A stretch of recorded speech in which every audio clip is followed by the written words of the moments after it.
प्रसंग चल रहा है 53 भावों का, जो आत्मा के स्वयं के परिणाम हुआ करते हैं, अर्थात जिनका हम प्रतिपल अनुभव आदि करते हैं। तो कल आपके लिए बतला दिया था कि इन भावों में हमारे लिए औदिक भावों का प्रतिपल अनुभव करते हैं, लेकिन औदिक के अलावा शौसमिक भावों का भी हमारा अनुभव होता है।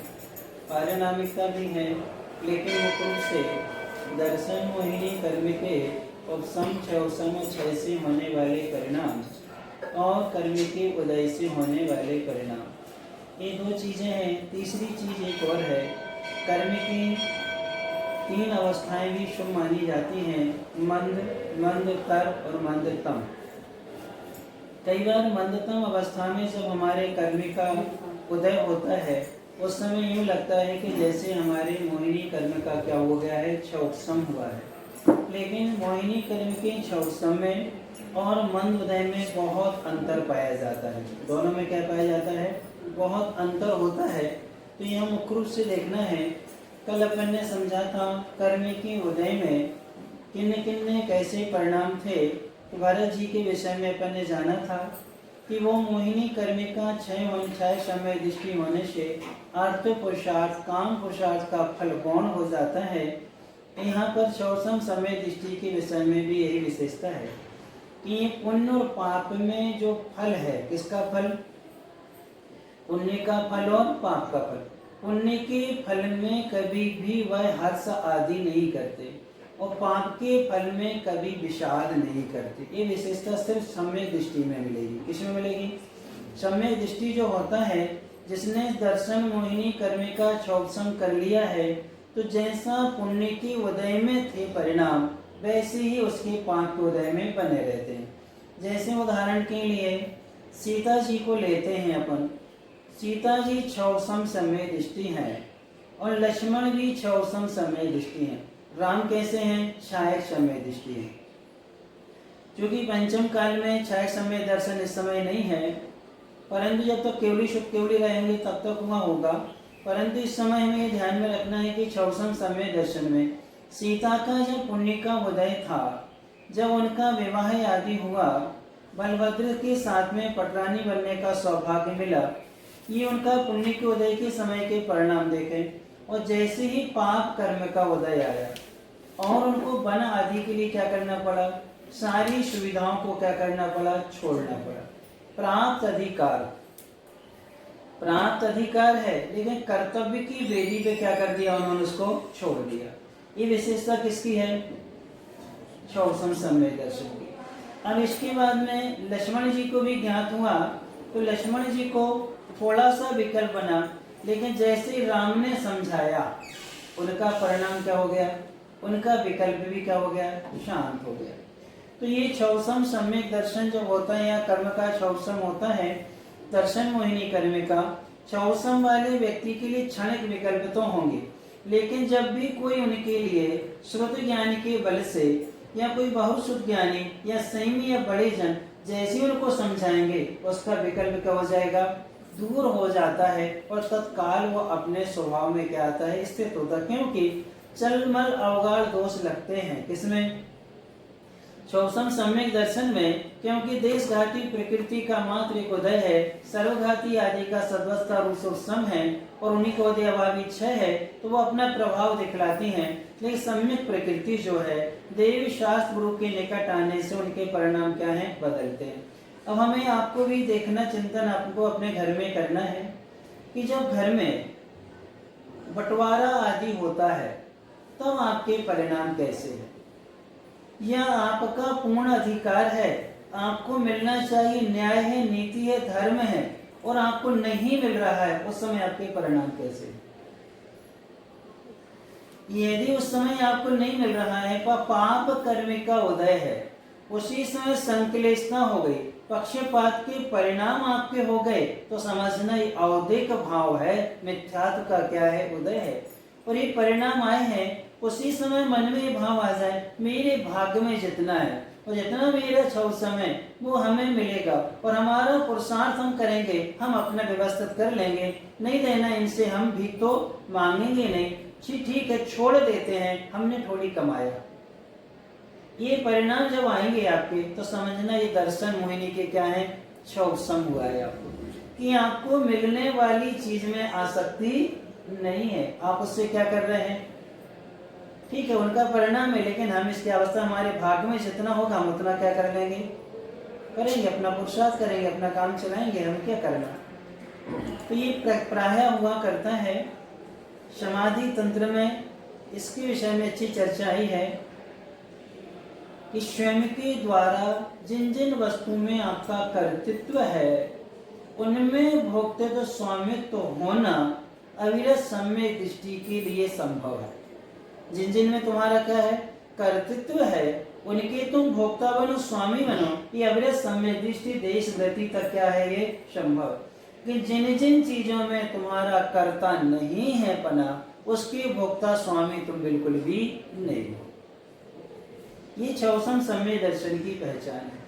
अब आपका जितना बड़ा मकान बना के है, पिताजी ने ही बनाया है, उनकी कमाई से बना हुआ है, अब तुम्हारा क्या अधिकार है उसमें लेने का, क्या करते थे तुम्हारे, बताओ। अब हम क्यों हिस्सा लें, इनसे क्यों लड़ें, और हिस्सा ले रहे लड़ाई मतलब आपको उनके कर्तृत्व में क्या है, आपको आसक्ति है। आपने अपनी मेहनत से, अपने पुण्य से जो कमाया है, आप उसमें कितनी भी आसक्ति रखो, आपकी दुर्गति नहीं होगी। क्यों, ये हमारी पुरुषार्थ से, हमने अपने पुण्य से क्या किया है, अर्जन किया है, उसके फल के भोक्ता हम ही हैं, उसके स्वामी भी कौन है, हम हैं। लेकिन दूसरे के पुण्य से द्वारा प्राप्त फल के ना भोक्ता है और ना हम स्वामी है, करता भी नहीं है, तो अपन होता क्या है अपने साथ में। जब तो बेटियों को भी मिल रहा है, बेटियां किस लगाएंगे, संस्कार तुम्हारे, बच्चे पेट से सीख के नहीं आते, ये सब तुम लोगों की ही आदतें हैं। यानी कि जो हमने बच्चा कोई भी पेट से सीख के नहीं आता, सिखाता कौन है, कौन सिखाता बताओ, संस्कार कौन देते, पूर्व के संस्कार, पूर्वी के संस्कार वर्तमान की उद्दीपना में निमित्त बनते हैं। यानी पूर्वी के संस्कार कितने भी गहन क्यों ना हो, वर्तमान में निमित्त ना मिले तो संस्कार क्या हो जाते हैं। आज बताओ, ये आप ही तो बैठी, आप ही तो माताएं हैं, आपकी कितनी शांति के परिणाम रहे हैं। आपने घर में आती साथ कब कर्तव्य का निर्वाह किया है, आती साथ तो अपने सास ससुर की प्रॉपर्टी कब्जा जमाया और आपने अपने पति को भी भड़काया, यानी कौन करता है ये सब, ये करता कौन, और हम शिकायत करते हैं, अपनी ही जाति की हम शिकायत कर रहे हैं। सोचो आप, पहले इसके पहले अपने परिणाम देखो हमने क्या किया उस समय। तो ये जो अपने साथ में होता है, इसका मुख्य कारण है कि हमें सम्यक दर्शन नहीं है। और आप लोगों को तो ठीक है, हम सबके लिए दो चीजें हैं, आपने स्त्री वेद को प्राप्त किया है, अनंतानुबंधी कषाय और मिथ्या दोनों के कारण आपको प्राप्त, और हमने भी पंचम काल में जन्म लिया है, हमने भद्र मिथ्यात्व के साथ में जन्म लेके हमने क्या किया, पुरुष वेद पाया। तो हमारे पुरुष वेद के प्राप्त करने और स्त्री वेद प्राप्त करने में कौन का पुण्य कम है, कौन का पुण्य ज्यादा है। यानी पुरुष वेद मिला है, हमारा पुण्य पक्का अच्छा रहा है, और आपकी स्त्री वेद मिला है, पक्का है आपका पुण्य क्या रहा है, ठीक रहा है। पंचम काल में दोनों ने जन्म लिया है, दोनों ने मिथ्यात्व से लिया है, दोनों के साथ में सब कुछ रहा, लेकिन एक के साथ में कुछ ना कोई अच्छाई तो रही है, तभी तो क्या मिला हमारे लिए, पुरुष वेद। और आपकी कोई ना कोई कमी तो रही, तब तो आपको क्या मिला, स्त्री वेद मिला। अब मिलने के बाद भी अब हमें गिलानी नहीं इससे, जो गलती पूर्व में की है जिसके कारण स्त्री वेद मिला है, वही गलती हम इस पर्याय में भी कर रहे हैं, वो गलती इस पर्याय में भी कर रहे हैं। और जिन गलतियों के कारण हमें पुरुष वेद में पंचम काल के मनुष्य होना पड़ा, और वही गलतियां इस समय भी हम क्या है कर रहे हैं, इस समय वही गलतियां कर रहे हैं, तो हम 36 काल के क्या बनेंगे, या मरीज खंडों में हमारा क्या हो जाएगा, जन्म हो जाएगा। इसी पंचम काल को और हीन समय में हमारा क्या हो जाएगा, जन्म हो जाएगा। इसलिए इन भावों में इतना ध्यान रखना, क्षौसम सम्यक दर्शन होती साथ में आपका जो है दूसरे के द्वारा अर्जित जो द्रव्य है या दूसरे के द्वारा अर्जित जो पुण्य है उसमें कर्तृत्व भोक्तृत्व स्वामित्व बुद्धि नहीं रहती। किसमें रहेगी उसकी कर्तृत्व भोक्तृत्व स्वामित्व बुद्धि? स्वयं के द्वारा अर्जित जो भी द्रव्य आपका है उसी में उसकी क्या रहेगी। और जिसका नहीं है अब उसके साथ में यदि अपन बने रहे, इसलिए आपको कई बार बतला चुके हैं, धर्म का पालन करने वाला या अविरत समय दृष्टि जो भी होता है कर्तव्य की बात करता है, अधिकार की बात नहीं करता। किसकी किसकी बात होती है? वो कर्तव्य निष्ठ होता है, अधिकार वाला नहीं होता। और अपन क्या करते हैं? कर्तव्य खत्म और अधिकार। और ये भी कह देते हैं, आप लोग भजन बोलते हैं हम लोगों को सुनाने के लिए, बाकी तुम लोग कभी अपने जीवन में उतार के देखो। हम ये ना सोचे हमें क्या मिला, हमने क्या अर्पण किया। यानी परिवार में भी घर में रहते हुए ये चिंतन कर लो कि आज हमने इनके लिए क्या दिया। हमने इनके लिए दिया क्या है जो हम लेने की क्या कर रहे हैं, जो लेने के हम क्या कर रहे हैं, चाहे कर रहे हैं। तो उसमें ये होता है हम ये ना सोचें हमें क्या मिला है, हम ये सोचें कि हमने क्या अर्पण किया हुआ है। क्योंकि हम जितना देते हैं उतना ही हमें क्या बदले में मिला करता है। इसलिए ये क्षौसमिक भावों का हमें प्रतिपल अनुभव करना है 3 चीजों से, अर्थात कर्तृत्व भोक्तृत्व स्वामित्व बुद्धि पर पदार्थों में नहीं। स्वयं के द्वारा जितना भी कर्तृत्व है उसके भोक्तृ स्वामी बनोगे, कभी आपको दुर्गति नहीं होगी। ये दूसरे के द्वारा जो कर्तृत्व है उसमें आपका भोक्तृ स्वामित्व बनाएगा, नियम से आपकी क्या होगी, दुर्गति होगी। ये मिथ्यात्व ही है। ये क्या है? ये मिथ्यात्व ही कहलाता है। इसलिए सम्यक दर्शन के साथ में राम ने क्यों छोड़ा, सीता ने क्यों चर्चा नहीं करी? चाहती तो अपना हिस्सा लेके भी जा सकती थी, कुछ क्यों नहीं ले गई? लक्ष्मण भी चाहते तो ले सकते थे, अधिकार है, क्योंकि नारायण को उन्हीं को बनना है। फिर भी उन्होंने छोड़ दिया भरत जी के जिम्मे और अपना देशांतर को क्या हो गए, बिहार करके निकल गए। तो ये जो हमारे भीतर परिणाम आते हैं ये सिर्फ हमारी जो है भूल के कारण आते हैं। किसके कारण आते हैं? भूल के कारण। कर्तृत्व तो हम अपने जो हैं, फिर इसके बाद में अंजना को देखो, अधिकार का त्याग किया कि नहीं किया। फिर इसके बाद में श्रैणिक चरित्र को जब उठा करके देखते हैं तो श्रैणिक जी ने सूर्य की परिणति होने के बाद और जब सम्यक दर्शन उत्पन्न हुआ तब की परिणति देखो, फिर क्या परिवर्तन है उनके जीवन में। तो ये सम्यक दर्शन होने के पहले के परिणाम और सम्यक दर्शन होने के बाद के परिणाम, इन दोनों में हमें तुलनात्मक क्या करना है, अध्ययन करना है। कि कर्म के उदय का हम प्रतिपल अनुभव करते हैं, कि कर्म के क्षौसम का अनुभव करना है तो मात्र हमें ज्ञान वर्ण का नहीं, दर्शन वर्ण का नहीं, ना अंतराय कर्म के क्षौसम का, हमें किसका अनुभव करना है, दर्शन मोहिनी कर्म के क्षौसम का। उपासकाध्ययन में एक कथानक दिया है, ब्रजसेन नाम का एक श्रावक, एक श्रेष्ठी है। उस श्रेष्ठी का अच्छा पैसा वाला है, अच्छा धर्म ध्यान करने वाला है, कर्तव्यनिष्ठ है, सब कुछ है और वो व्यापार आदि करता है। उसका एक बेटा भी है, सिर्फ एक ही बेटा था। क्या हुआ कि वो बेटा जा रहा था बंजी करने, घोड़े पर बैठ करके जा रहा था, किसी कारणवश गिर गया और गिरा तो उसका पैर क्या था, बेटे का टूट गया। पैर टूट जाने के कारण से सारे नगर के लोग उसके पास आए और कहने लगे, अरे सेठ जी ये तो बहुत बुरा हुआ, आपका एक ही बेटा था और उसका भी क्या था, पैर टूट गया। उन्होंने कहा ये मत कहो कि बुरा हुआ, अब जो उसके भाग्य में था उसकी असावधानी हुई है, उसके कारण से घटना घटी है, अब इसमें दुख मनाने की आवश्यकता क्या है, पर मेरा बेटा है। फिर बेटा किसका है, मेरा है। जब मुझे विकल्प नहीं है तो आप लोग इतना विकल्प क्यों कर रहे हैं, समझा के चले गए। कुछ दिन बाद में वहां पर आक्रमण किया पड़ोसी राजा ने, तब राजा के वहां के राजा की घोषणा हुई, हर घर घर से सेना के लिए एक एक बेटे को क्या करो, लेके आओ। वहां से हमें 100 सैनिकों की क्या है, आवश्यकता है। हर घर से क्या ले आओ। अब हर घर के बेटे चले गए, इनके यहाँ का क्या था, बच गया, क्योंकि वो क्या था।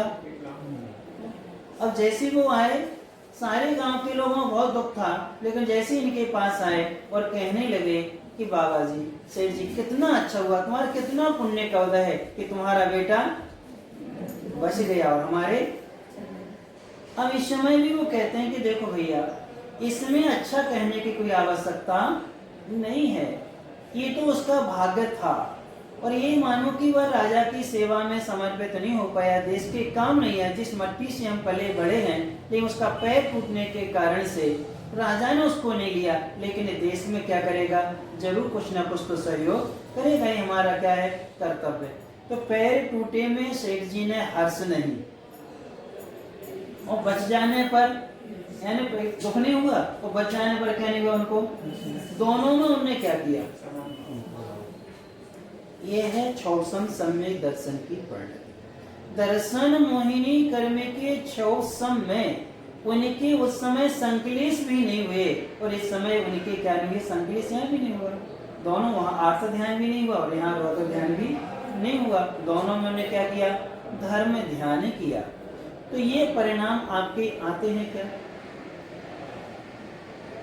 तो आप समझ लेना कि हमारा दर्शन मोहिनी कर्म का क्या नहीं हुआ है, क्षौसम नहीं हुआ है। हमारा जो भी पुरुषार्थ चल रहा है, ये मंद उदय में चल रहा है। किसमें चल रहा है, ये अभी हमारा मिथ्यात्व का कसाय का मंद उदय है, यह मंद तरह मंदतम परिणाम है। अभी हमारा क्षौसम नहीं है, और जब क्षौसम हो जाता है तो संकलेशताओं से क्या है, वो बच जाया करता है। इसलिए पुण्य और पाप दोनों में समता रखने वाला ही क्या करता है, कर्तव्य का पालन कर लेता है, और उसी से वो अपने अशुभ कर्म के बंध से क्या है, वो बच जाया करता है। किसमें, किस समय, पुण्य के उदय में और पाप के उदय में। तो हमें दो चीजें ध्यान में रखना, पुण्य का उदय अलग है, पाप का उदय अलग है। पुण्य का फल अलग है और पाप का फल अलग है, क्योंकि एक उदय के रूप में है और एक हमारे लिए विपाक के रूप में है। किसके रूप में है, विपाक। उदय एक चीज अलग हो गई है, और ये विपाक क्या है, फल मिल रहा है, अलग है। तो हमें किसमें समता रखना चाहिए, फल में या उदय में, किसमें समता रखना है। तो उन्होंने कहा है कि उदय में नहीं, फल में हमें समता रखना है। किसके, पाप के फल में भी हमें क्या रखना है, और पुण्य के फल में भी क्या रखना है, हमें समता रखना है। यानी दोनों चीजों में जहाँ समता रहेगी, क्योंकि पाप का उदय तो 12वें गुण स्थान तक रह सकता है। कहाँ तक रह सकता है, तो पुण्य का उदय 13वें गुण स्थान तक रह सकता है। कहाँ तक रह सकता है, 13वें तक पुण्य का उदय जाएगा, और पाप का उदय कहाँ तक जाएगा, आपका 12वें गुण स्थान तक जाएगा। यानी उपसर्ग आदि जो हो सकते हैं, परिचय आदि को जो शयन करना होता है, ये सब 12वें तक चलता है। जैसे मोहिनी कर्म का क्षय हुआ, उसके बाद में कोई भी नहीं रहता। तीर्थंकर प्रकृति पुण्य का उदय है, वो 13वें में फल है, लेकिन उस फल में भगवान की कोई क्या नहीं है, आसक्ति है क्या। इतने बड़े समोशरण में बैठते हैं, लेकिन समोह शरण में सिंहासन का स्पर्श, उसे भी क्या रहते हैं, वो ऊपर है। यानी पुण्य के फल में जो उनको 8 प्रातिहार्य हैं, 34 जो उनके अतिशय हैं, केवल ज्ञान के 14 अतिशय देवकृत हैं, और केवल ज्ञान के 10 अतिशय, 24 तो जो हो गए, और 8 प्रातिहार्य हो गए। अब ये 32 हैं, इन 32 में अब अरहंत प्रभु को हर्ष है क्या, ये बताओ, या इनका कोई लाभ ले रहे हैं वो क्या, वो नहीं ले रहे, उठ के क्या है, वो ऊपर हो गए हैं। अब इसी प्रकार से जब यशोधर महाराज के लिए अभी 7वें गुण स्थान में है, मरा सर्प डाला है शरणिक जी ने, ये उनको वेद ज्ञात है, फिर भी उनके भीतर संकलेशता नहीं है, और चेला ने क्या किया है, उपसर्ग दूर किया है, शांति का अनुभव हुआ है, फिर भी उस पर उनको हर्ष नहीं है। कारण क्या है? कारण क्या है, अपनी देख लें उसमें से। अब इसी प्रकार से तीसरा उदाहरण ले लें। सुकुमार जी जब तक घर में थे तब की उनकी अनुभूति देखो, और जब मुनि बन गए तब की अनुभूति देखो। व्यक्ति तो वही है, कर्म का एक भी कर्म का नाश नहीं हुआ है, लेकिन जैसे जैसे कसायों का क्षौसम होता गया उनकी अनुभूति में क्या आता गया, परिवर्तन आता गया। तो ये अनुभूति जो हमारी होती है तो हमें उसका अनुभव करना न चाहिए। कर्म का एक ऐसा उदय आया था कि विभीषण अक्षौणी प्रमाण सेना लेकर के जनक और दशरथ को मारने गया था। कौन? विभीषण। और जैसे ही उसने दर्शन मोहिनी कर्मिका जैसे क्षौसम किया उसने, पर तो वहां केवली के पादमूल में 6 समय दर्शन प्राप्त कर लिए। जब सम्यक दर्शन प्राप्त करके आया तो रावण के किसी भी कार्य का समर्थन नहीं किया। और फिर इसके बाद में जब रावण नहीं माना तो क्या हुआ, 18 अक्षौणी प्रमाण सेना लेकर के किसके पास आ गया? एक समय उन्हीं राम को मारने गया था वही व्यक्ति, और आज वही व्यक्ति किसके साथ हुआ है? देखो, जिस समय दर्शन मोहिनी कर्मी का उदय था, भाई के प्रति कितना राग है, और जब दर्शन मोहिनी कर्म का क्षौसम हो गया तब देख लो उसकी परिणति क्या है। अब आप अपना अनुभव कर लो, इसमें आप अपना अनुभव करके देखें कि हमारा उपसम 6 उपसम में 6 जब होता है, 6 समय नहीं है, उपसम अंतर्मुख के लिए है, हम उसका लाभ नहीं ले सकते हैं, लेकिन 6 उपसम का हम क्या कर सकते हैं, निरंतर लाभ ले सकते हैं। तो दर्शन मोहिनी कर्म का 6 उपसम कैसा है उसके विषय में अपन को निरंतर अनुभव करना है। अब अपन चलते हैं मनुष्य गति में पंची भावों का निरूपण जो है, पर्याप्तक अवस्था है, कर्म भूमि है, हमारे कैसे कैसे परिणाम होते हैं इसमें हमें देखना है। तो कर्म भूमि में मनुष्य गति में 50 भाव होंगे। कितने होंगे? कितने होते हैं? 50 भाव होते हैं। इनमें से औसमिक दोनों संभव हैं, छायक 9 ही हो जाएंगे, क्षौसमिक पूरे 18 ही हो जाएंगे। फिर इसके बाद में अवधिक भाव 18 रहेंगे, क्योंकि 3 गति कम हो जाएंगी। सिर्फ गति कम होंगी, 3 गति कम हो जाएंगी। मनुष्य गति में लगा रहे हैं, तिरंच गति, नर गति, देव गति यहाँ पर कम हो गई, तो 21 18 रहेंगे। जीवत्व, भव्यत्व, अभव्यत्व, ये तीनों क्या रहेंगे? पारिणामिक रहेंगे। 10 मिनट। तो ये तीनों हमारे क्या रहेंगे? पारिणामिक भाव रहेंगे। इस प्रकार से कितने हो गए? 50 हो गए। औसमिक 2, छायक 9, क्षौसमिक 18, अवधिक 18, पारिणामिक 3, ये कितने हो जाएंगे? 50 हो जाएंगे। प्रथम गुण स्थान मिथ्यात्व जो है, कर्म भूमि है, मनुष्य गति है। अब यहाँ हमें फीलिंग करना है अपनी। अब यहाँ पर असमिक सम्यक नहीं, असमिक चायक नहीं, न छायक का कोई भाव। क्षौसमिक भाव 10 है, कुमति, कुश्रत, कुअवधि 3, चक्षु दर्शन, अचक्षु दर्शन, अवधि दर्शन 3। कितने हो गए ये? नहीं, चक्षु दर्शन और अचक्षु दर्शन 2। क्षौसमिक दान, लाभ, भोग, उपभोग, वीर्य 5, 3 कुज्ञान, 2 दर्शन, 5 लब्धियां। कितने हो गए? 10 हैं। मनुष्य गति 1, कसाय 4, लेस्याएं 6, लिंग 3, असंयम, अज्ञान, असिद्धत और मिथ्यात्व क्या हो गए? 18 हो गए। 53 पेज पर है। तो ये 18 भाव हो जाएंगे। और देख, जीवत्व, भव्यत्व, अभव्यत्व 3 भाव रहेंगे। ऐसे कितने रहेंगे? पर 31 भाव हो गए। कितने हो गए? मनुष्य गति में प्रथम गुण स्थान में 31 भाव है। अब आपके लिए यहाँ कुमति, कुश्रुत, कुअवधि ज्ञान यहाँ हमें क्षौसमिक भाव के विषय में समझना है कि आपका इस समय कुमति कुश्रुत है, ये मति श्रुत है। अब हम इसकी कैसी फीलिंग करें? इसकी फीलिंग के लिए सबसे अच्छा उदाहरण मिलता है राजा अरविंद का। जब उसके लिए दाह रोग हुआ, छिपकली लड़ी, उसका खून की एक बूंद गिर गई, उस कृत्य से उसको शांति मिली, तो उसने बेटे से कहा कि बेटा मुझे तो जाओ, और रक्त के बॉडी में क्या कर दो, हौदी में रक्त भर दो, उसमें मैं डूब जाऊंगा तो मेरे रोग क्या हो जाएगा, शांत हो जाएगा, बहुत शांति मिलती है। तो कहा ठीक है बेटे जाओ, उस वन में जाओ, उस वन में यहाँ एक साथ पशु बैठे हुए हैं, आप उनका शिकार करके लाओ और उससे रक्त क्या कर दो। अब वो बेटा गया और देखा कि वास्तव में वहाँ क्या है, पशु है, वो बैठे ही है, लेकिन वहीं एक महाराज भी बैठे हैं।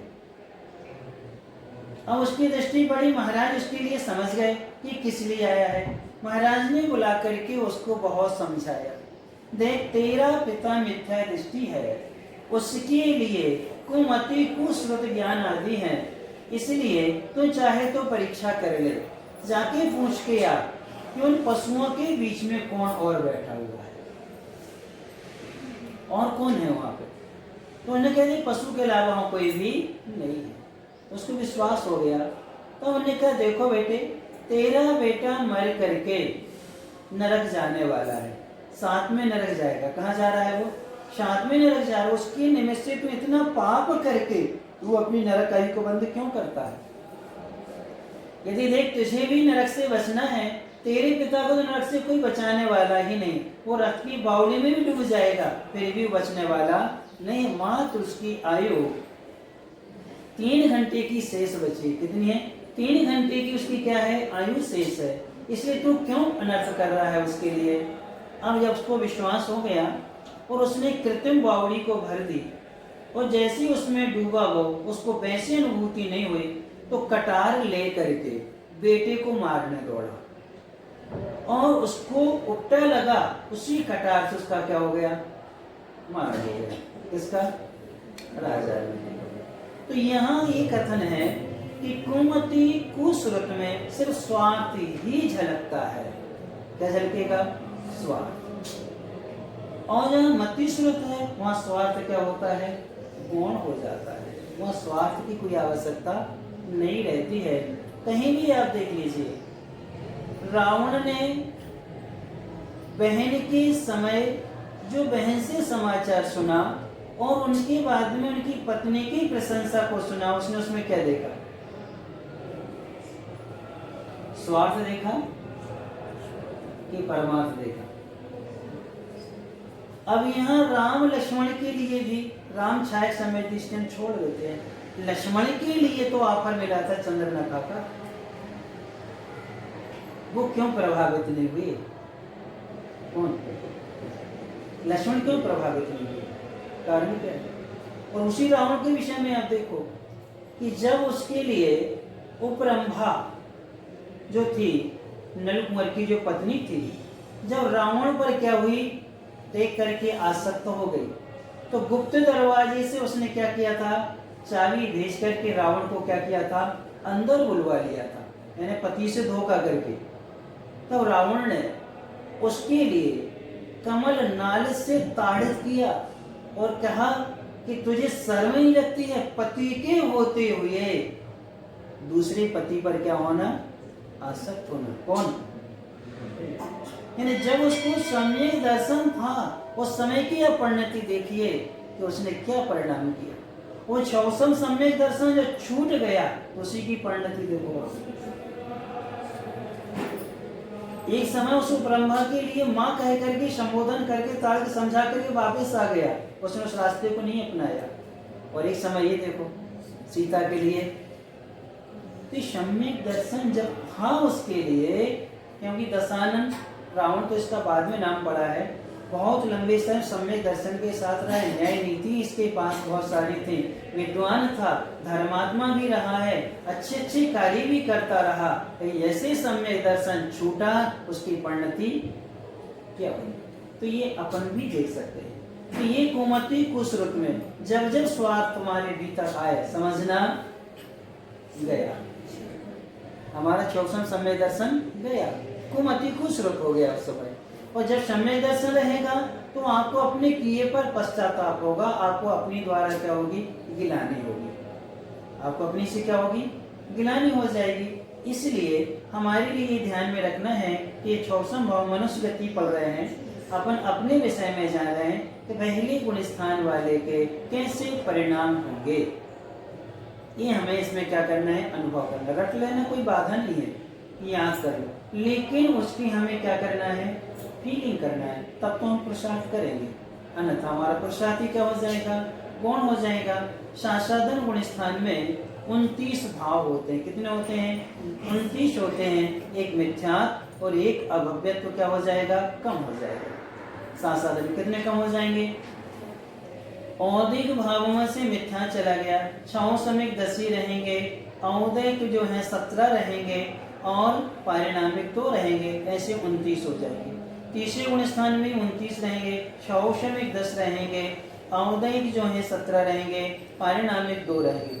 चौथे गुण स्थान में अविरत सम्य दृष्टि के 33 भाव हो जाएंगे। कितने हो जाएंगे, असमय सम्यक दर्शन भी हो सकता है, छायक सम्यक दर्शन भी हो सकता है, छौसम सम्यक दर्शन भी हो जाएगा।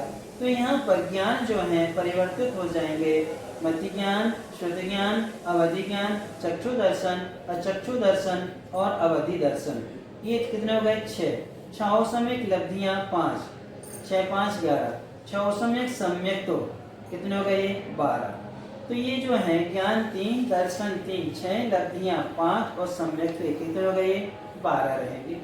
फिर औदिक भाव कितने रहेंगे, 17 ही रहेंगे। मनुष्य गति, कसाय 4, निश्चय 6, लिंग 3, असंयम, अज्ञान, अशुद्धत्व, जीवत्व और भव्यत्व। अब चौथे गुण स्थान में मति ज्ञान भी है और श्रुति ज्ञान भी है और साथ साथ में अवधि ज्ञान भी है, चक्षु दर्शन है, चक्षु दर्शन अवधि दर्शन है और छौसम सम्यक है, छायक सम्यक तो है और औषमिक सम्यक भी है।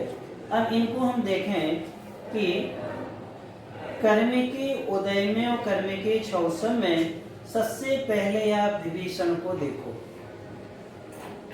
जब मोहिनी कर्मी का उदय था तब की परिणति क्या थी, और जब वो चौथे गुण स्थान वर्ती हो गया तब की परिणति देखो क्या है।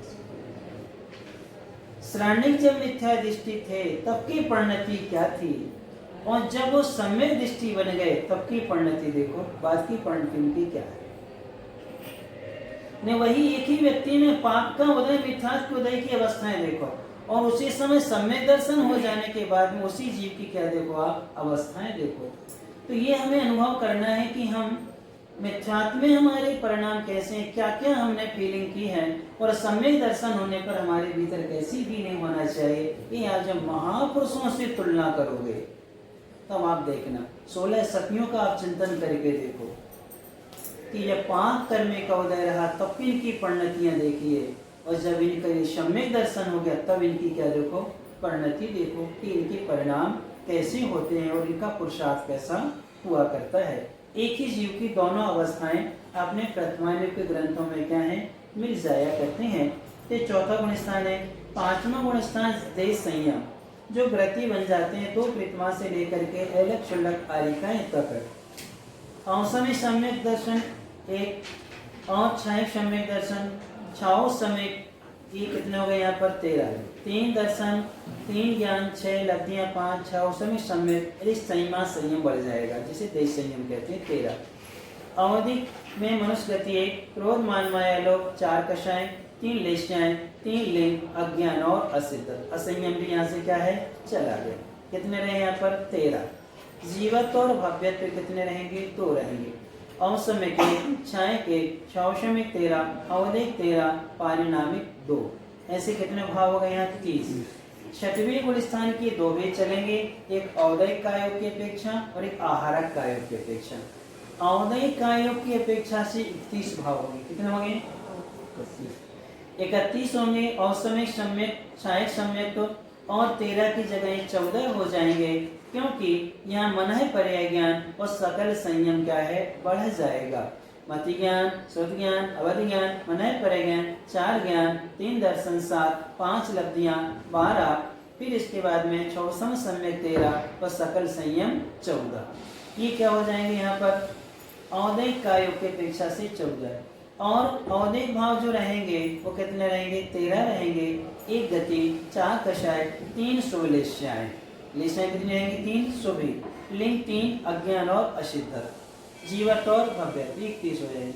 आहारक कायोग की अपेक्षा से 27 भाव हो जाएंगे। कितने हो जाएंगे, क्योंकि औसमी सम्यक तो नहीं रहेगा, छायक तो रह सकता है। फिर यहाँ पर मन है पर्याय ज्ञान नहीं रहेगा। क्या नहीं रहेगा?